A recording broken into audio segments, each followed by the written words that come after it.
What happens when the referee walks off the field and then argues the rules no longer apply to them? Imagine a bank manager who refuses an audit not because the numbers are wrong, but because they've already quit the job that gave them access to the vault. Would you trust that explanation?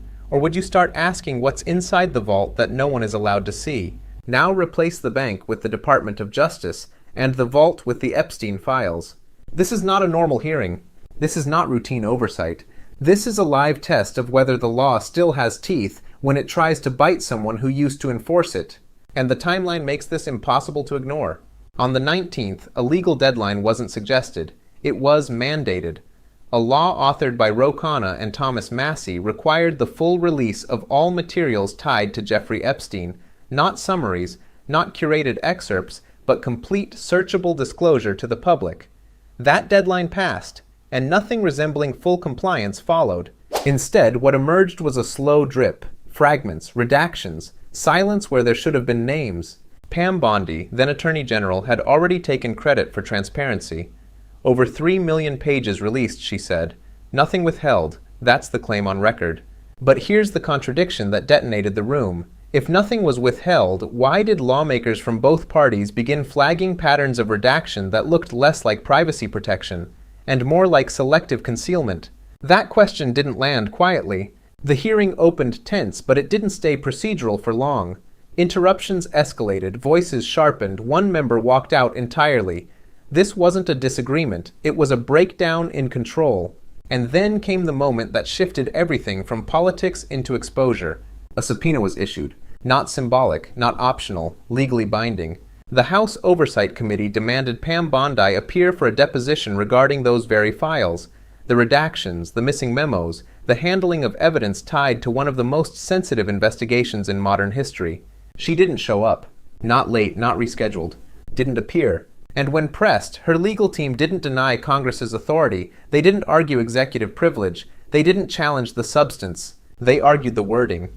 The subpoena listed her as Attorney General. By the time of the deposition, she had already been removed from that role. Therefore, according to them, it no longer applied. Think about that. If a citizen ignores a subpoena, they face contempt. If a former Attorney General ignores a subpoena and argues the title is outdated, is that compliance, or is that evasion dressed as procedure? Because this is where the narrative stops being about documents and starts being about defiance. And Congress responded exactly how the Constitution allows them to. Khanna and Thomas Massie moved toward inherent contempt, one of the oldest enforcement mechanisms available. Not a press release, not a warning.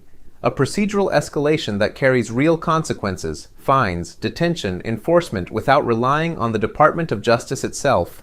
And suddenly the stakes changed. Because this isn't about what Pam Bondi said. It's about what she refused to answer. It's not about what was released. It's about what was never shown. And more importantly, it's about what happens next when the system is forced to confront someone who knows exactly how to navigate around it. Because once you strip away the press statements and the legal phrasing, what you're left with is a pattern, and patterns are what prosecutors pay attention to.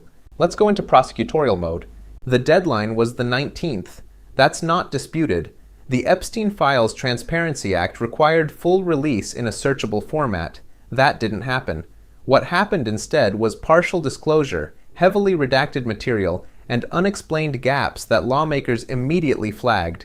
Pam Bondi's public position, full transparency. The observable reality, incomplete data. That's contradiction number one.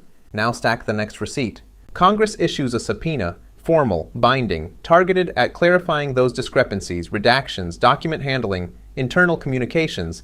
This is standard oversight procedure, the same mechanism used against figures like Steve Bannon and Peter Navarro, both of whom were prosecuted and jailed for ignoring it. Pam Bondi's response? She doesn't comply. She doesn't negotiate terms. She doesn't appear. Instead, her legal team introduces a technical argument. The subpoena named her as Attorney General, but she was no longer in that role at the time of deposition. Therefore, the subpoena is invalid. That's contradiction number two. Because the obligation isn't tied to the title, it's tied to the actions taken while holding that title. The conduct under investigation doesn't disappear just because the nameplate on the office door changes. So the question becomes surgical.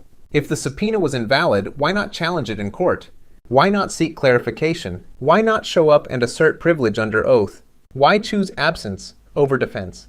And that's where the logic tightens, because absence isn't neutral. Absence removes testimony. Absence blocks questioning. Absence preserves ambiguity, and ambiguity in legal environments is rarely accidental.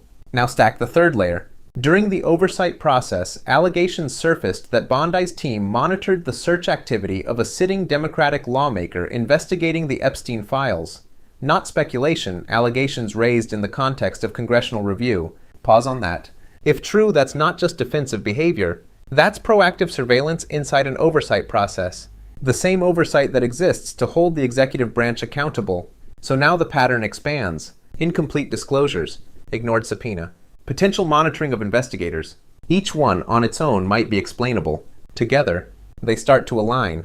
And when patterns align, prosecutors don't ask if something is wrong. They ask how deep it goes. Now bring in the fourth layer, the one no one can afford to ignore. Document handling. Missing memos. Encrypted communications, records that should exist, but don't appear in the produced material. This is where the legal terminology shifts from non-compliance to something much heavier. Spoliation. The destruction or disappearance of evidence that should have been preserved. Courts don't speculate when spoliation is on the table. They infer. They assume that missing evidence would have been unfavorable to the party responsible for losing it. That's not political opinion. That's established legal consequence. So now connect the dots. A legal deadline missed. A claim of transparency contradicted by redactions. A subpoena ignored through procedural maneuvering. Allegations of monitoring investigators. And a growing cloud around missing or inaccessible records. At what point does this stop looking like administrative failure and start looking like controlled resistance to oversight? Because this isn't just about what Pam Bondi did. It's about what the system allows someone in her position to get away with until someone decides to push back harder. And that pushback is no longer theoretical. Because once Congress moves into inherent contempt, the system stops asking politely and starts enforcing. This isn't cable news speculation. This is constitutional machinery that still exists, still authorized, and still capable of acting without the Department of Justice. Congress can detain, Congress can fine, Congress can compel compliance directly if it chooses to use the tools it already has. So the question shifts again. Not can they act, but will they? Because history matters here. Steve Bannon ignored a subpoena. He was prosecuted. He was convicted. He served time. Peter Navarro did the same outcome. Those precedents are recent, not distant. They establish a baseline. Ignoring Congress has consequences. But now the contrast becomes impossible to ignore. When those individuals defied subpoenas, the system responded. When Pam Bondi defies one using a procedural argument tied to a job title, everything slows down. Everything hesitates. Everything becomes negotiable. And that hesitation is the story. Because the law is supposed to be indifferent to status, it doesn't ask who you are, it asks what you did. But here, status is shaping the timeline, and timelines matter. Every day without compliance is another day where questions remain unanswered. Every delay increases the risk that evidence becomes harder to trace, harder to recover, easier to deny. And that's not abstract, that's real-world impact. Because the Epstein files are not just documents.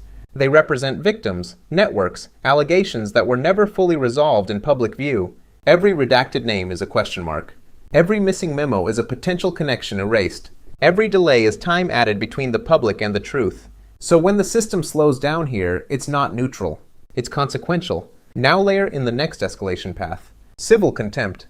If a federal judge orders compliance, produce documents, testify under oath, and that order is ignored, fines begin. Not symbolic fines. Daily penalties that accumulate until compliance is forced. $5,000 a day after a grace period. That's not punishment. That's pressure. And pressure is designed to break resistance. But there's a threshold beyond that.